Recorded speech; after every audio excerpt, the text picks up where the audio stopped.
name is Cory Rosen, and you're listening to the Story Podcast. Today, I have on a super awesome guest, Miss Octavia.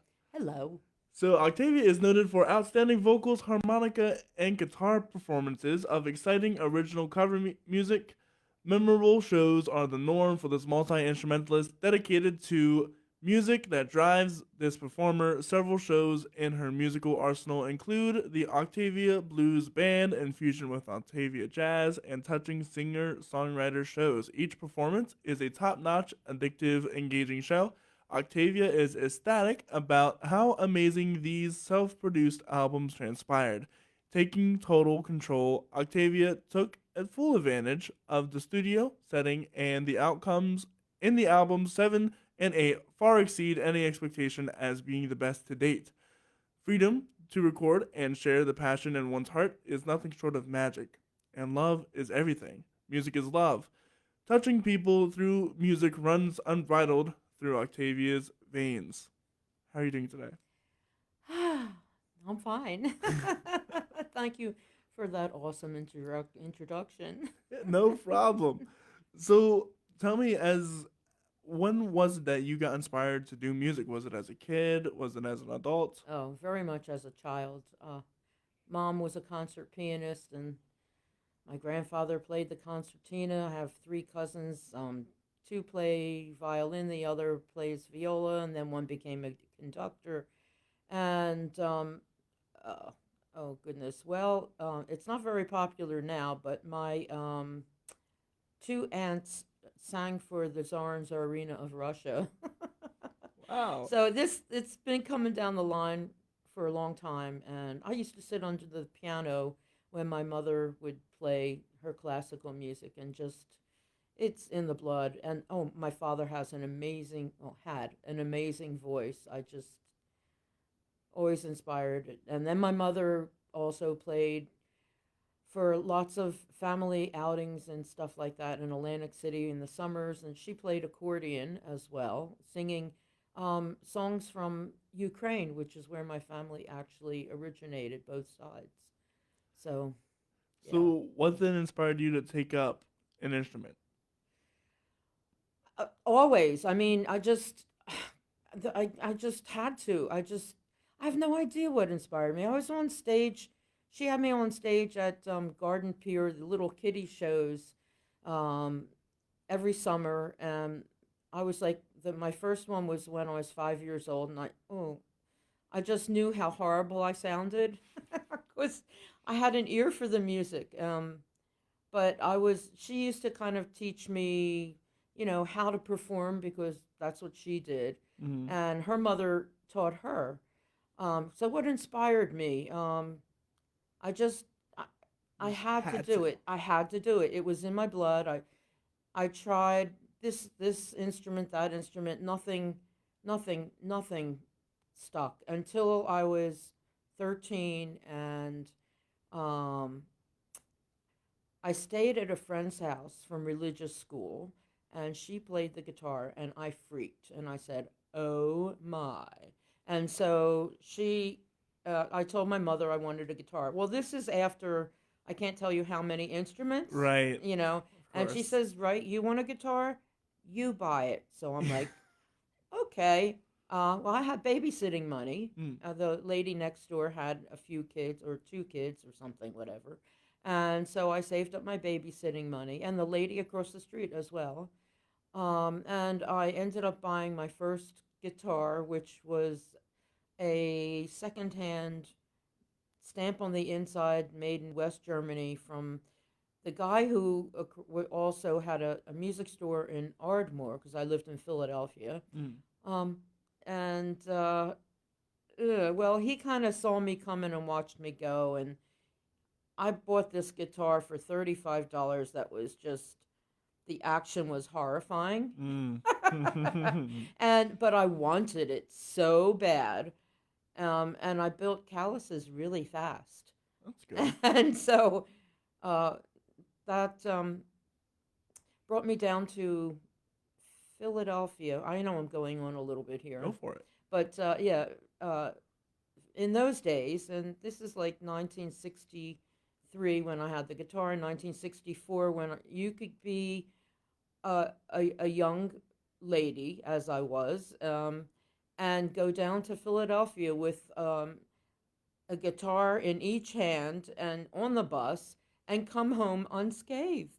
Imagine that. Wow. Anyway, so actually, even come home today is a little different. But so I ended up meeting this girl on a winter's day. I used to hang out at Rittenhouse Square Mm-hmm. because it was the music. I was just wanting to meet people who played the guitar, and people were just jamming. And so I met her on a winter's day. She was in a music store. Her name was Lynn, and she started playing this stuff. All I knew was really folk music. I was playing Peter, Paul, and Mary stuff, and it was nice, but it didn't touch my soul. Mm. And the music that she played was just captivating. I couldn't believe what I was hearing, and so of course she was playing like finger picking stuff and blues, and I'm like, oh my, I have to talk to this person. So we ended up being friends. We are still friends to this day, and I saw her last. I think it was 2018. I went to. She lives in California in the desert. I guess she's doing a little bit of heat right now. Yeah, a little bit. Just a bit. But she's happy out there, and she's got the air conditioning going. All that So matters. If you're yeah, happy. it's happy's everything. Mm-hmm. And so moving on from there, um, we went to the next year because she was teaching me these blues, the finger picking stuff like Deep River Blues and stuff from I guess Dave Van Ronks was amazing. So she turned me on to all this stuff, and anyway, we went to we were hanging out in Philadelphia, and we went to one of the record stores. We used to buy all these amazing, you know, blues albums for like $1. I'm not showing my age, am I? But anyway, Wow, a yeah, a dollar. dollar for an amazing blues, BB King and Buddy Guy. I mean, just Wow. all these incredible blues artists that just unbelievable. And so we went to one of these stores that they have. It was a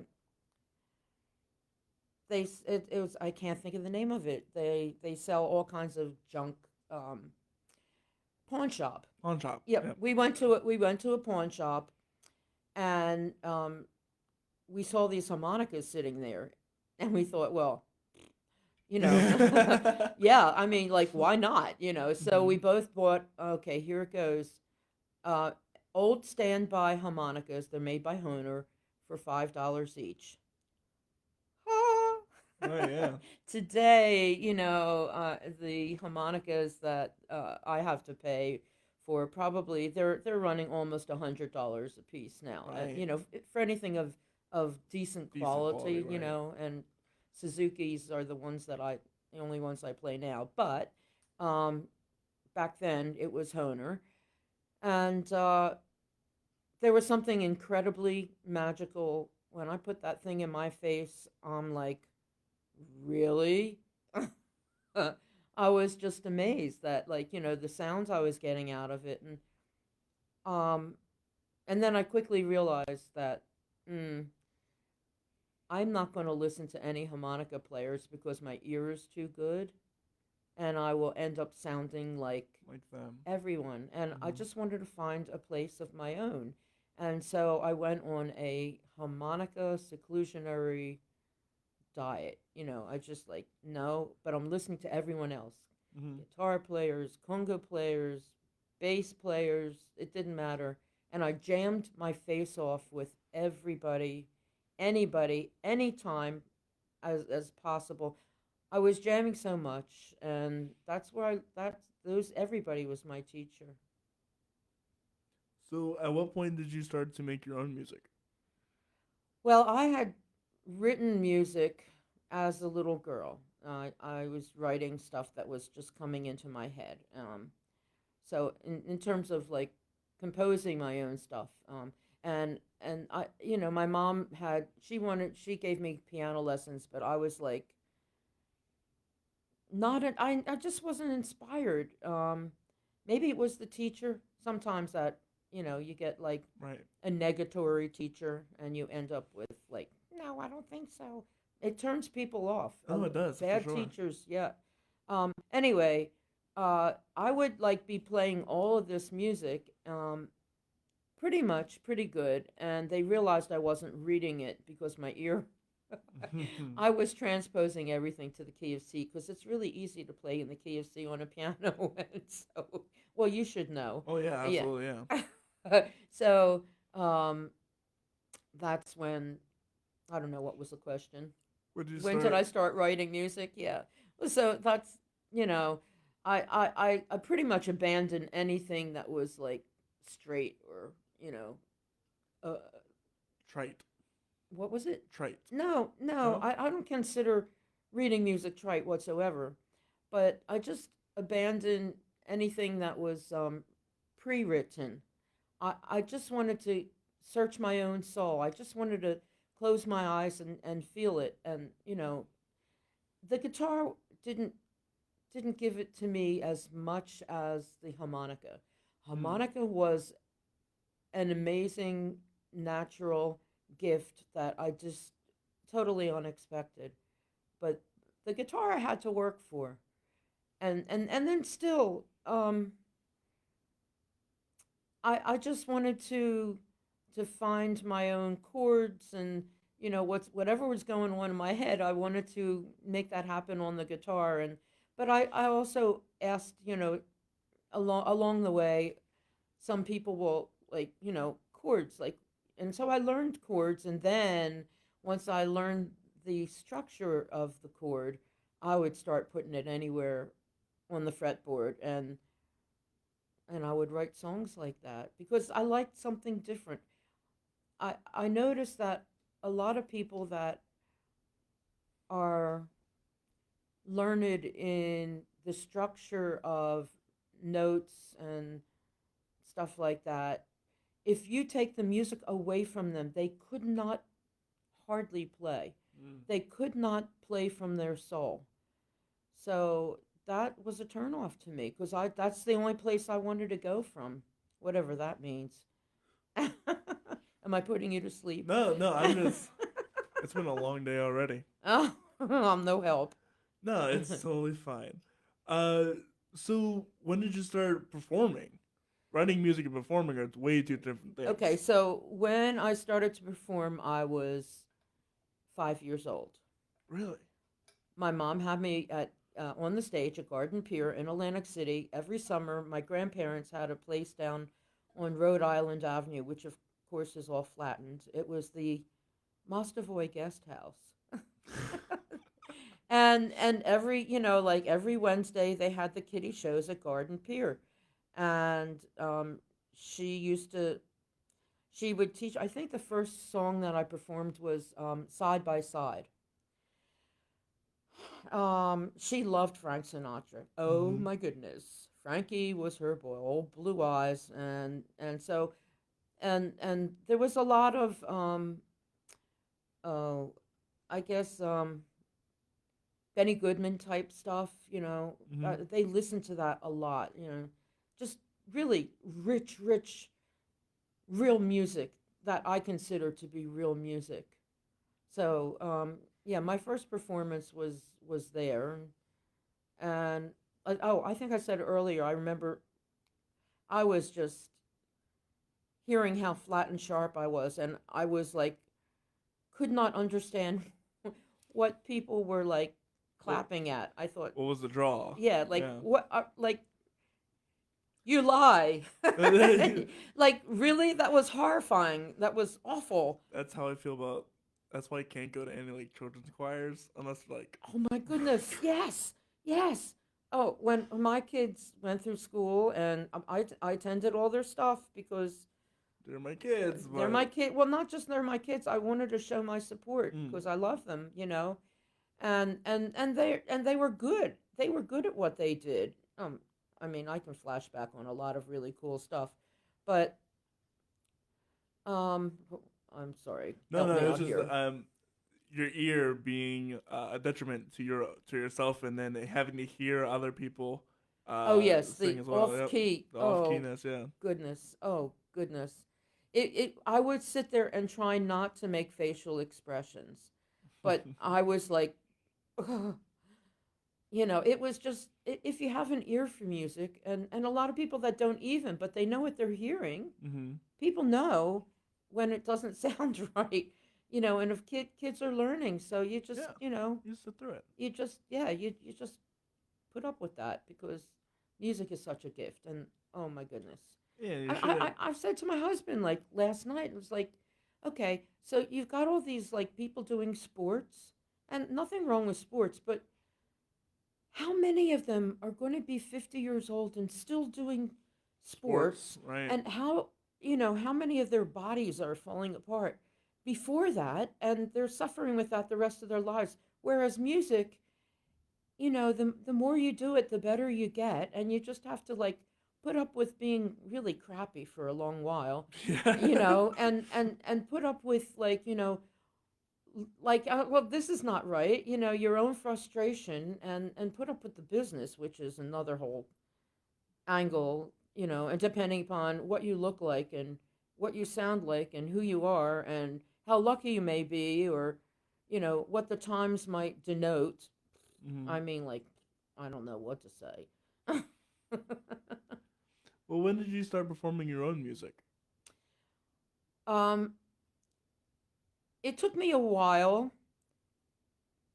to actually perform. Um, for people because I was insecure on the guitar. Um, Harmonica, I could do that, just came, and I could do that almost any time. So as I said, I was jamming with a lot of people, and I was sitting in with bands. I left Philadelphia at age 18, Hmm. um, and I just started. Well, actually, no, I went to art school until I was 20. I went Pennsylvania Academy of Fine Arts. But it was then that I actually left Philly when I was 20, and um, as far as performing, it was just a roller coaster of like I didn't even know that musicians got paid. That's how Really? naive. Oh, I'm serious. I was in Colorado, and somebody handed me, I was sitting in with them because that's all I knew. Um, and somebody handed me, like, oh gosh, it was Timothy P. I can't say this word, and the Rural Route 3. Anyway, he handed me a $10 bill. This is like probably, let me see, 1980. 10 bucks. 80. 10 bucks is a lot. It For Yeah, it was, yeah. yeah. In then, yeah. Wait. I lied. This was not in the 80s. This was 70s because I was in Colorado I had a house there in 72. So this was probably around right around the 72. And he handed me a $10 bill. I'm like, "Well, what is this?" He says, "Well, you earned it." I'm like, money? I'm really, really so naive. All I wanted to do was play. I had no clue. I was working at Mile High Child Care as a preschool teacher, and oh, that's another whole story. You don't even, that's a big can of worms what went on in that place, but never mind. So, yeah, so what was it? When did I start Performing your own music. my own music? I had to come out from behind my hands. Mm. I was, harmonica hands. So I had to come out like that's when I started to. And that was scary Yeah, I'm because, sure. yeah, I was like, two hands in front of my face and, it's Can just hide. eyes and, so that's like, okay. But then that means I'm singing now. And I realized that I fought being a female harmonica player for a very long time. Girls don't play harmonica. I'm like, and then I would get on a stage and sit in with someone, and their eyes would like the eyebrows would go up, like, oh, She well, can play maybe girls harmonica. play harmonica. I went through a lot of that because they didn't, there was just if you look at the history, mostly men. So then, I figured, well, nobody's going to hire a harmonica player, which is the truth. Yeah, So I figured, well, I better start singing, and I already had the guitar, so halfway there. yeah. So I started. So that was early on. When did I start? Goodness, that's a good question. It was early on. It was, you know, um, actually, let me think about even before that. Before I was out west, uh, there was a girl that we went to York on a bus from Philadelphia. Her name was Carol Weiss, and we were jamming together. And we went. I don't know. That's we. She had some gig lined up, and then of course there was my friend Lynn, who we took. Age 14 and 15. We were going up to New York on the bus, Mm. and we were sitting in Rittenhouse Square, and you know no, sorry, not Rittenhouse, Central Central Park, Park. yeah, Yeah. and we were, jamming there all the time. So we had magic together because she, we would play the same songs, but one of us would put a capo on the guitar and play in a different position, and we were finger picking, and or they call it finger style, and every note was like harmonizing with each other, and That's cool. oh my goodness, and then plus our vocals, we were harmonizing with each other. It was just you can't, I treasure that magic. um, I'm saddened that she moved so far away, but I'm so blessed that I have great musicians to work with.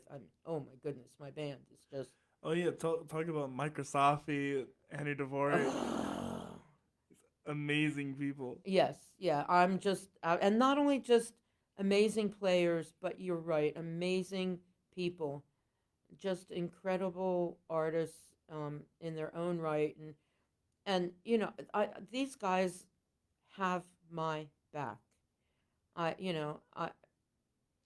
don't. We go through gigs. I don't even think I look at them. I will turn and look every so often. I'm so busy, like just trying to Yeah, do you don't have to. They're so good that you don't have to worry about them. You no. just know that they're there. They're gonna kill it. There's no queuing there, except for maybe the stop. Maybe Yes. that's about Well, it. not even. Sometimes it depends. Right. Actually, the only time I have to worry about that is when we have like a guest bass player. I don't have like a regular bass player. Well, I have some. I have a few regulars that they come in, but everybody's playing with everybody else all the All the time. time. Right. Yeah, so it's I as soon as I get a show, I book a show because I have to book it. Nobody books for me. Nobody gets me anything. It's all I have to generate my own everything. So as soon as I get a show, the first thing I do is like, well, this one uses this format, that one uses that format, So I'm in touch with everybody, and like this date, how much it pays, where it's at, and and so and then I write it in my book because I don't you can't depend on the phones or anything. You just don't know that loses, but I actually do a hard copy the old fashioned way. Oh, that's Ah. it's really the right way to do it. Yes. That's something I've learned. I can't rely on my phone to do nothing. Yeah, it's a little crazy. But yeah, I've been trying to chase Microsoft for a few months now. Trying to get him He's on. he's just incredible. I'm He's not. incredible. He I think it would be hard to nail him down to an interview like this, because his expression is so finite on that guitar. Um, and I think knowing him, I mean, we've played together for, oh goodness, I don't know, is it 9 years or I don't A know. long time. Yeah, I met him at a jam. Really? I met him at a jam in oh goodness. Anyway, it's like north of where I live, very north. It's somewhere near Reinhold's area. Okay. So and I'm like, what's that? Wait, no, I lied. I made a mistake. I met him at a jam at another friend of mine's. He had a building. He rented a place at the in the Keppel building. Hmm. Sam France. Stanford. Oh yeah. I Yeah. know him. So Yeah. Sam, and he had these parties, like I don't know how often, like just like a couple of times a year, and big jams, different rooms, and Grisafi was there, and I was like, oh my goodness, I have to get this guy's phone number, and that's where it started, and I just was like,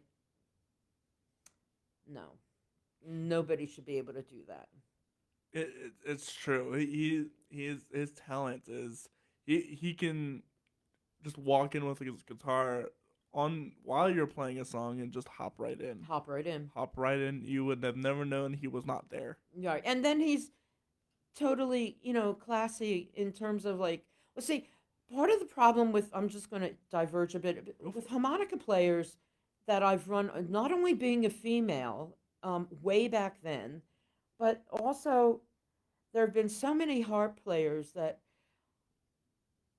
wrong key, playing over it. everybody else, not knowing when to shut up, not playing with anybody, but Mm-hmm. oh my goodness, I have to be heard, and so it is exceedingly important to respect the spaces as much as the notes, and Grisafi was like one of those players. I could walk into anything anywhere, and I have, because that was my rearing, my musical rearing is walking into anything anywhere, and Fitting all in. and fitting in. It's like, what key are you in, and I'm good. Now I can that's how I started. I jammed with I toured ended up touring with Etta James because I could read the fingers of the guitar players, and that was You like, figure it out. it started at the Keystone in Berkeley. Oh my goodness, years and years and years and years and years ago. Did I say years ago? Anyway, yeah. So, but that's that. You have to, Yeah, that's what I've been noticing about harmonica players. It's more of it's a side piece instrument, not the main event. right. But it is an instrument if you play it like an Like an instrument. instrument, right? Yeah, and um, and perhaps I should have played the piano. Maybe. You know, but I so eventually I realized that nobody's going to hire me, and so I figured, I'm going to like hire me myself. I'm going to just do my own band, and then I hire everybody else, you know. So, Right? And it works. and it works, yeah. Tell me about a time where you've met an amazing musician and you made something happen with him. Besides Mike. Well, that would have definitely be Etta James. I mean, oh my goodness. So I was at the Keystone in Berkeley. I had my car parked outside. It was a 1962 Chevy Biscayne, teal mist blue. Anyway, um, I decided um, I was going to leave my harmonicas. I always had them in the car, in the trunk of the car. I was going to leave them in the car. I got a parking spot right outside the door, and I stood right in the stage, right in the front stage center, and they started playing a slow blues, and I'm like, oh goodness, I'm I can't help myself. I have to run to my car. I have to get my harmonicas. I knew what key they were in because I played the guitar. And I came back with the two. Well, I played two harmonicas to everyone else's one. Mm. So two harmonicas um, to that one. It was a slow blues. I don't know what it was. But anyway, I got my spot right back. And um, she was singing. She was sitting there in the front of the stage, and I started with a couple of notes. And musicians, the ears. This is when it was not so gross to like play in the audience. Right.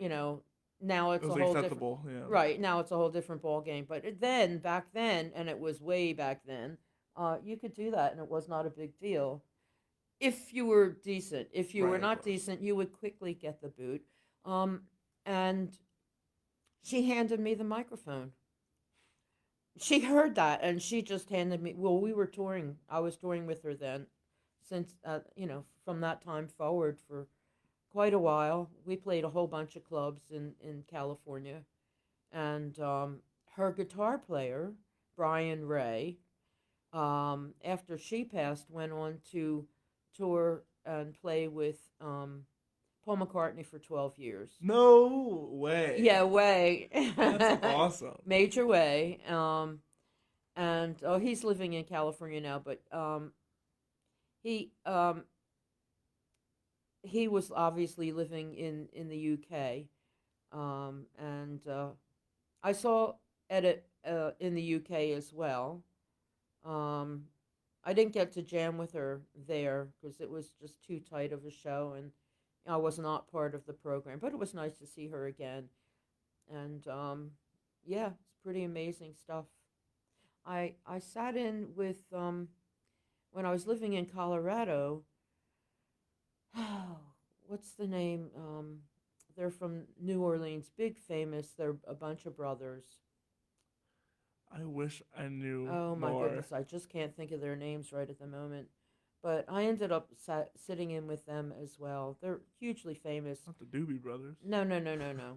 Oh, speaking of the Doobie Brothers, because I don't think I have all that stuff on my site, but I was in Central City, Colorado, which is an amazing place. Of course, they've resculpted it now, and it's like a bunch of um, faux fronts. Mm-hmm. But Central City back in the day, that this was in the 70s. Yeah, it was 76 when around 76 when I jammed with and I was touring with Etta, but this was around 71, 72 when I was living in Colorado. Um, and I was in Central City walking. We were just going in and out of. I was with my friend Kaylee. We were going in and out of bars and stuff. And I'm pretty sure it was she. I should have written this down. It was the Doobie Brothers. Who was the band that did? I've got one more. Marshall Tucker. Marshall Tucker, yeah. Right, and they were having. It was Marshall Tucker and another band, and I'm pretty sure it was the Doobie Brothers, but I got to sit in with them. That's cool. It is cool. The guy from the Marshall Tucker band, I don't remember his name or anything, but can't be Marshall Tucker. It could have been, I don't know. After I sat in with him, he came over to me with a silver dollar, stuck it in my hand, and said he really liked jamming with me.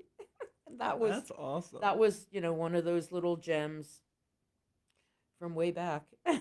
Well, this it's a core memory for sure. Yeah, definitely. And you don't forget. Don't forget about It's the that. details at my age. It's the little details, but yeah, I don't know. Anyway. No. So, I'm curious.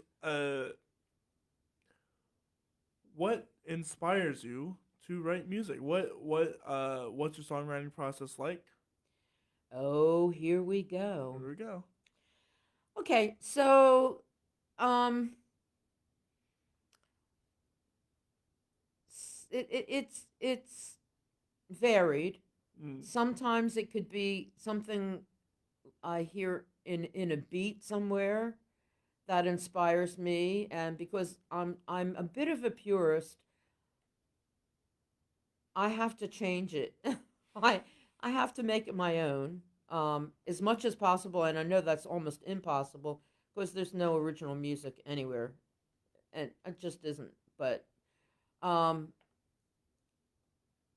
so what inspired me What inspired you? What to is your songwriting process the like? songwriting Yeah. process? So yeah, so I was somebody could say something, and it just would hit. It would just hit a bell, ring a bell in my head, and I have to write it down.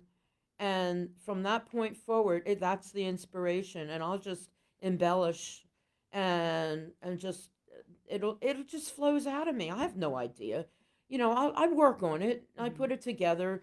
The music is one entity.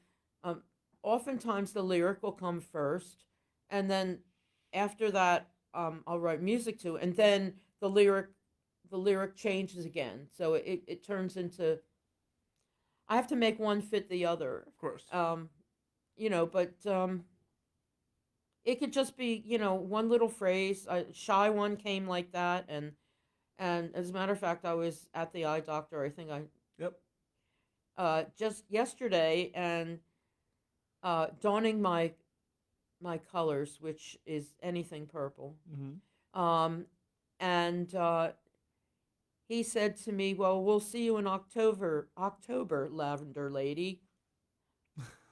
And I just like, oh, I couldn't wait to leave the office. I'm like, "Yes, we'll see you." And as soon as I got out of the office, I'm like, I'm texting myself, "Lavender Lady." And I just went home and about three rewrites, and I came up with lyrics that are going to be in a song. And it's obviously called Lavender Lady. Lavender Lady. Yeah. That's awesome. What was it like to self-produce your current albums? Oh, well, that was beyond joyous. I mean, seriously, because the studio I absolutely love, and I work with, like, some great. Well, obviously the musicians are just outstanding, and Steve Puffer, it, he's in Willow Street, and I've been working with him for so many years. He knows where I'm at with it. He's just awesome, and what the studio affords for me is, I'm going to say it, I can get to play with myself. I get to do stuff in the studio I can't touch on a stage. Mm.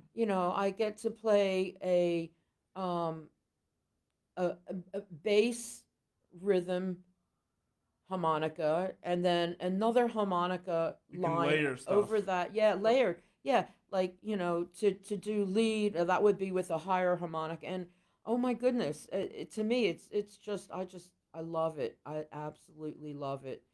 And working with Steve, it's just incredible.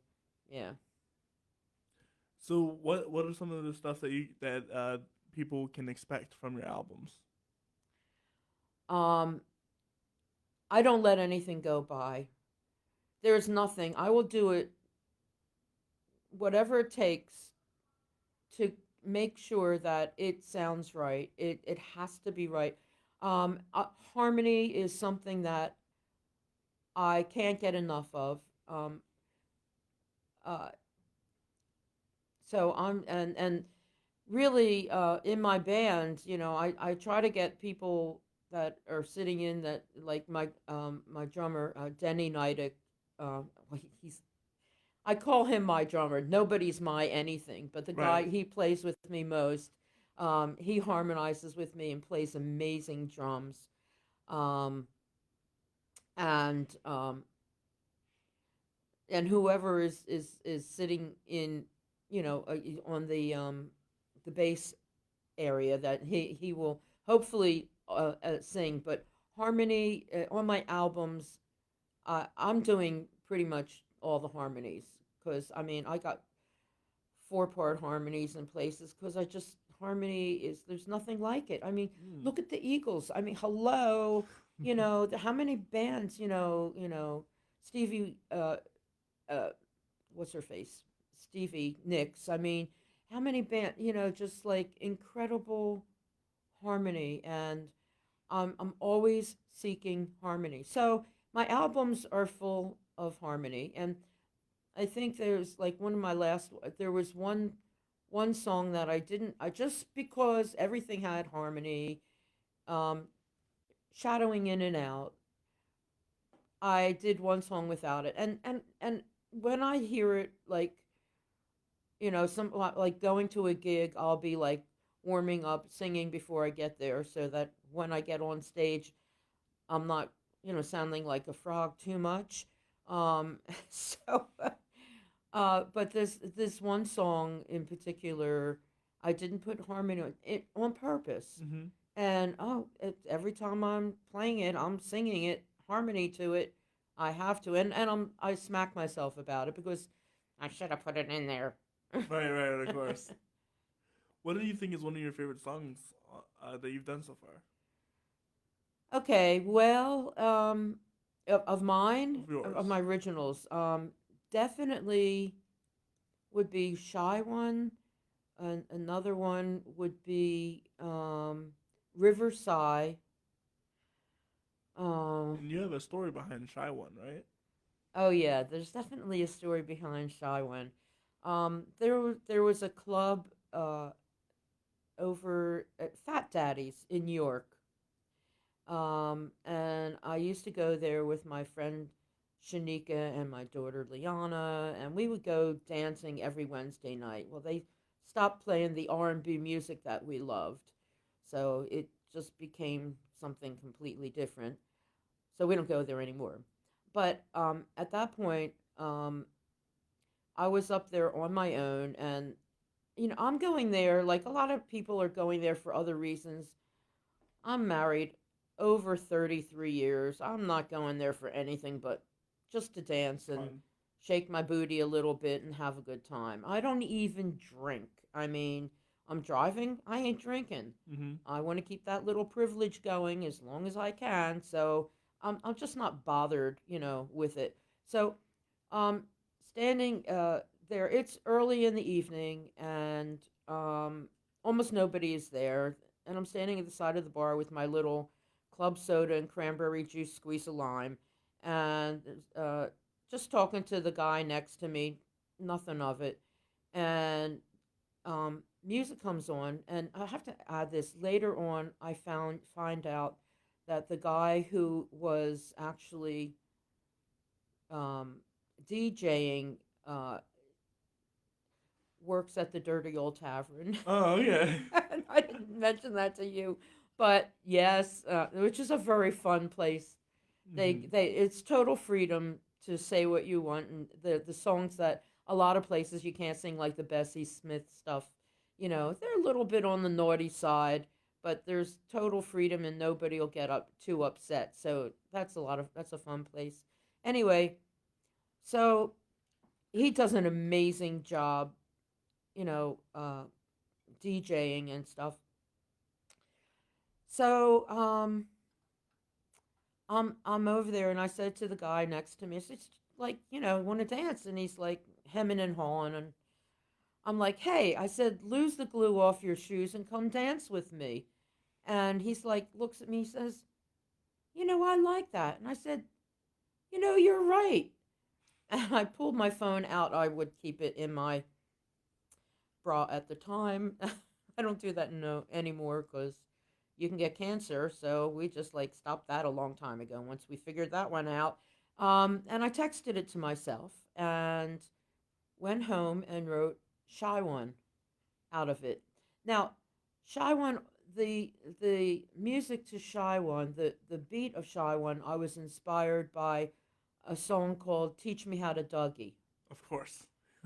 and I thought, wow, so I used that kind of beat uh, behind Shy One, and I love Shy One so much. It's on like, I think it's on two. I think I did two or three recordings of it because I changed bands and each band past that. Oh, I did one as an acoustic, and each band past that um, had such incredible players. I was like, oh, what they do to this. I just have to share that. So um, getting back to what was it inspired me to. Well, yeah, that's kind of it, isn't it? Stories, just stuff that happens to you. So yeah, so I wrote the Shy One out of that. That's in yeah. So, we're kind of wrapping up our time here a little bit. Okay. So, tell me about some of the challenges you've had, some of the stuff that people don't think about, um, in regards to you that you might want to bring to light. Some of the challenges, oh goodness, this is like we shouldn't let it shouldn't be on this naughty note. Be left on a naughty Oh note. no, we'll get Yeah, into happier okay. stuff afterwards. So anyway, challenges are, I've never been um 5'11". I never made 5 feet. Um and gravity at my age has pulled everything to the lower quarters, including my voice. So Really? oh yeah, I can't sing stuff where I used to sing without Hmm. choking. So I have to lower keys. It is quite amazing. Wow. You can't imagine, but gravity really. Oh, I don't know. I guess it was age that grabbed on my voice, but um, so I don't look like Mariah Carey, or any of these other, people that like were Age born. like fine wine, or Yeah, yeah, yeah. They're born and blessed with, but that doesn't mean that, I can't give as much as they give. Mhm. It just means that the door won't be open to me like theirs is. But the blessing truly is touching people and feeling that. One of the things that I wanted to do before I'm done with this life, or before it's done with me, whichever way that goes, it's going to happen, was, you know, to get on that great big stage. And, just, I always thought that, and um, there are some people that are blues royalty. Mm. Eric Clapton Like Baby King. and Yeah. BB King. Well, I got to open for BB King. Wow, Yes, really? I did get to open for him. But there, like, Eric Clapton, like, I always thought, like, his leads and my harmonica playing would just really, there'd Melt. be something there that would really gel. So, that was, I was living in the UK for a couple of years, and, but I could never actually, cross that blues royalty bridge. I did a whole bunch of touring over there, and I toured over in Europe as well. Um, what was your question? Some of the challenges you faced. Challenges, Yeah. yeah. Well, challenges. You know, I'm not. I don't look like the other people. I don't. My main thing, is harmonica. I think vocals next, and then guitar. I think those are, that's kind of like the order it might come in. So, you know, I guess the blessing is that all of me being who I am has pushed me to be more and driven me further within myself to be a better musician. And I'm always striving, and I love challenge, Hmm. and I guess, well, I got it. Tell me what it was like to open for BB King. Well, BB King, you know, I don't know, there were so many people along the way. It was I got to meet him. It was pretty amazing stuff. Um, I got to meet him on his bus afterwards. I mean, he was the star. Right, of course. So, and he was just, it was just amazing. My whole family was there. My mom and my kids. But it was pretty amazing. How'd you get that gig? I got a phone call. It was in the Poconos several years ago, and I got a phone call from some who knows who, I guess a manager. They were just looking for an opening act. Really? Was Yeah, that just that simple? it was a long time ago. It was a very long time ago. That's still Yeah, incredible. it was. Yeah, You just gonna go. Oh, by the way, we're just wondering if you could open for this guy called BB yeah, yeah. King. It was pretty wild. You were like, be who?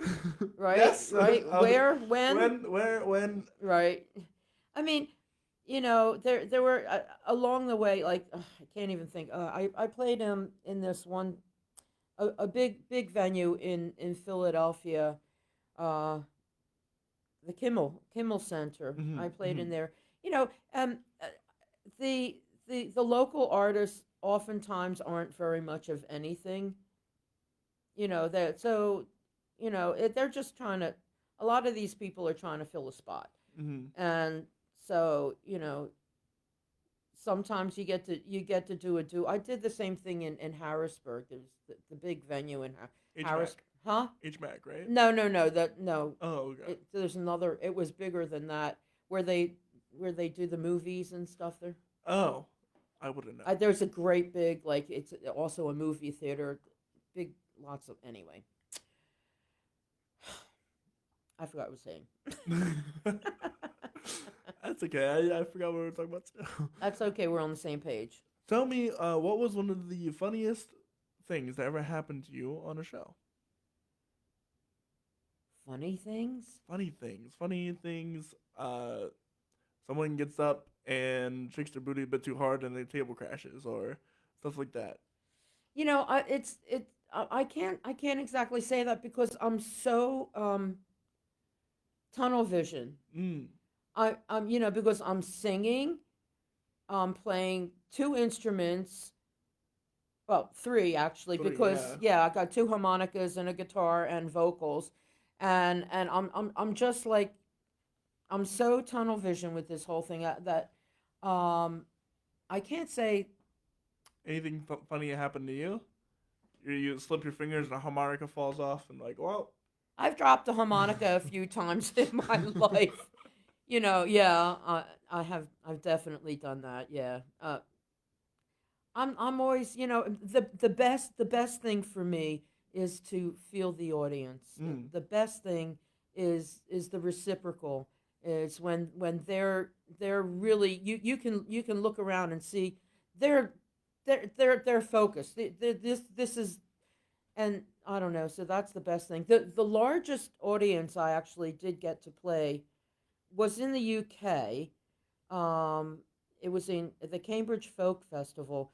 It was in a tent. There was about 5,000 people in that tent, Wow. and that was a sit-in. It was a sit-in situation. I got one of these, like, they heard me play, and like, Come on over here. they realized that I was not full of miscellaneous la la, and that Right. You knew what you're doing. I could do what I was doing. I say Yeah.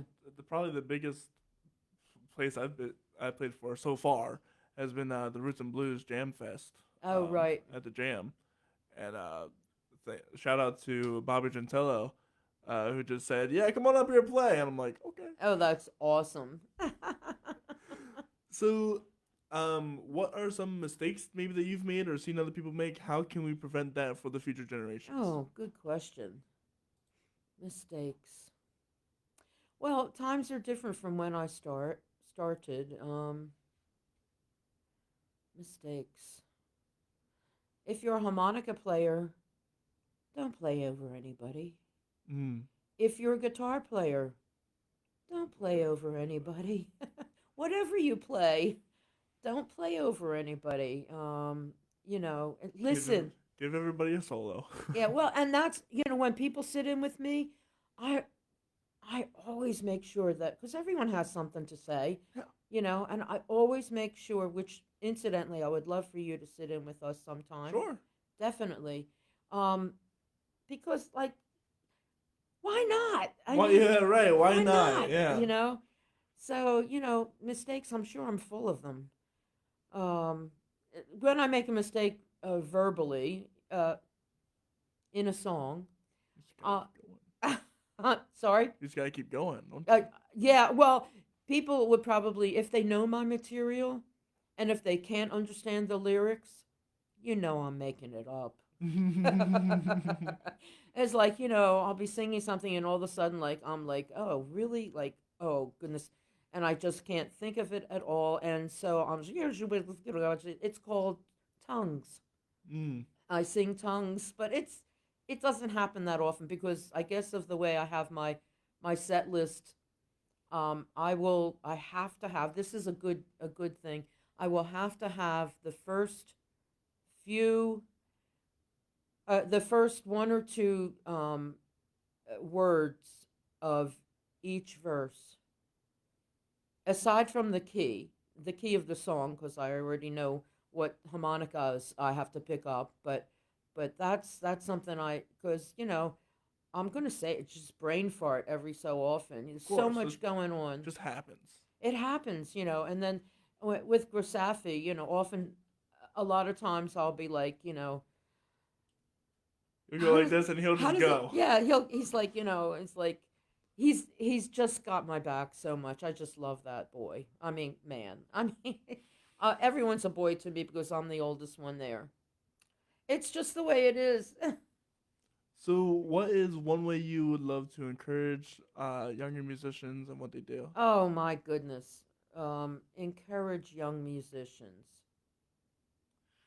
Just keep doing it and be polite and be open and just keep growing it, and it's and listen to other people.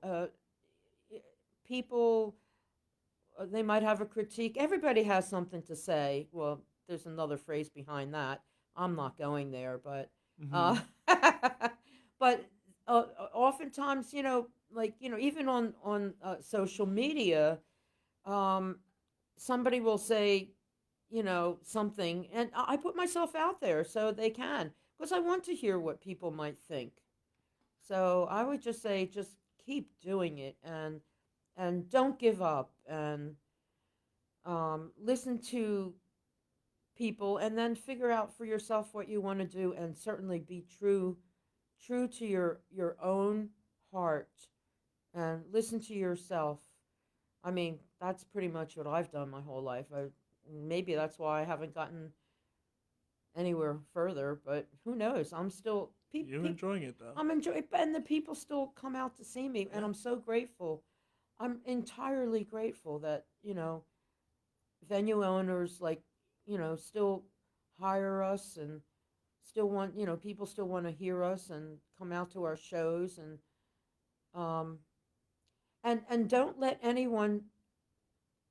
Some venue owners are just very cut and dry in there for the money, and they will take advantage of you if you let them. Definitely something, you have to set your Boundaries. line, Yeah. your boundaries, and I've done that. So I might not have this gig or that gig, but I know that where I'm playing and where I'm performing, You're gonna take care of I'm me. going they're going to pay me. I don't have to worry about that. And there are some, not just venue owners, but people who do festivals and stuff. Same thing. Yeah, I've been around that block a couple of times. And it's just like it's like you're someone that you're giving your time, your life, and there are people that just will take advantage of you. And I'm so naive a lot of times. I believe everybody. I'm not ripping anybody off, so I don't think that they're going to rip me off, but it doesn't work that Doesn't way. work that way. And it's something that I'm still struggling to learn. And that's not just with music, it's with just regular life and banks and And this. everything else. Oh Yeah. my goodness, and everybody's out trying to, not everybody, there's a lot of negativity out there, so I just try to go with the positivity and the good people and the good venues and the people who aren't trying to do me. Just watch out and be aware. So, what are some upcoming gigs that you have that people can go and watch? Look at you find out. Upcoming gigs. Okay. Well, I'm going to be, I don't know, it's not exactly local, uh, but my next gig is in Rehoboth Beach, Oh, okay. at the Arena's Deli and Bar in Delaware, and that's the one that's That's kind of close to where I used to closest live. to the beach. Yeah. Oh, really? I used to live in Salisbury, Maryland. Oh, okay. Yeah. So And Rehoboth ain't that far away from me. Arenas is a lot of fun, and Hmm. they respect us there. It's awesome. September 3rd, at Distal Funk Inn, the dirty old tavern. Yeah. That's a fun gig. It's a It's fun place. earthy. It's earthy, but a lot of fun and a lot of freedom. Got good food there too. Yeah, and good food. Oh gosh, yes. And September 11th, I'm going to be at the Warehouse District Beer Garden, which is run by Cartel Brewing and Blending. That's my whole band going to be there September 11th. Um, September 16th, 2 days after my birthday, Hmm. I will be at Hell in a Bucket, and that's in Wrightsville. That's in Wrightsville, another great place. Yes, That's a another lot of fun, and lot of fun. it's a duo. I'm with Grisafi there. Grisafi's with me on all of these gigs, thank God. September 17th, 3 days after my birthday. Um, I'm going to be in Buchanan Park. We're going to be playing for Recovery Day, Hmm. Lancaster Recovery Day. So, and that's going to be a 12 o'clock show, 12 to 2. And is that all that stuff going to be on your website as well? It's all on OctaviaBlues.com. So be sure to check out that for all the upcoming dates. There's a lot more There's too. a lot more Yeah, too. yeah. So I'm really excited to hear all of your stuff. I've heard you at 551 West, and I can't wait to hear you there again and other places. And I'll be sure to reach out and see if I can sit in on some of these. Oh, I'd definitely. love to. Yeah, that'd be great. I'd love to have you. Definitely. Well, this has been the Story Podcast. If you have enjoyed this episode, please be sure to like, follow, subscribe, share with your friends. You can find this at all places just by searching The Story Cory Rosen, CoryRosen. You can find us there. If you really want to support me, you can buy merchandise. We have stickers and we have hoodies and t-shirts with the first 50 guests on the back, and those are limited edition. Please be sure to get one before they run out in September. With all that said, I hope you guys have a wonderful rest of your day, and we'll see you guys later. Bye. Thanks, Cory.